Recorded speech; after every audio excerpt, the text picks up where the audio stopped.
Stigma ప్రజల్లో ఉన్న తప్పుడు అవగాహన ఏంటి అని అంటే వీడు క్రైస్తవుడు అని అంటే వీడు ఎస్సీనే.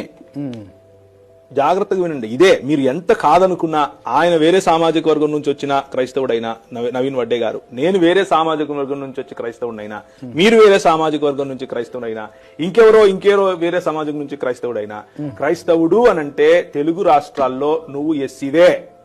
ఇదే సత్యము, మీరు నమ్మినా నమ్మకపోయినా ఇదే సత్యము. కాబట్టి నువ్వు అంటరాని వాడివే, నువ్వు ఏదైనా పని చేస్తే దాన్ని తక్కువగానే చూస్తారు. కనుకనే మనం ఏం చెప్తున్నాము అనంటే, మీరు చేసే పనిలో ఎంత నిపుణత ఉండాలి అనంటే సచ్చినట్టు వాడు నీవు తప్ప వేరే వాడి దగ్గరికి వెళ్ళకూడదు.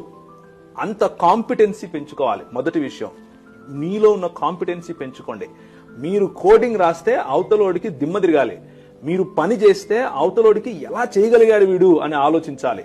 మీరు ఎక్స్ట్రా ఎడ్జ్, ప్రభు నేర్పేది అదే, ఎక్స్ట్రా ఎడ్జ్ చేయగలగాలి. ఎక్స్ట్రా ఎడ్జ్ లో గనక పని చేసి అవతలోడికి క్వాలిటీ ఇస్తే వారి దగ్గర ఆప్షన్ ఉండదు. నెంబర్ 1. నెంబర్ 2, అయినా గాని మావానికి ఇస్తాను అనే వాళ్ళ సంఖ్య ఎక్కువ ఉంటుంది, ఎక్కువనే ఉంటుంది, అందులో డౌట్ లేదు. ఇవన్నీ కూడా మనము ఆలోచించుకునే ప్రభువును గ్రహించాలి, ఆలోచించుకునే ప్రభువును అనుసరించాలి. దీంట్లో మనకు సాకులేం పనికిరావు.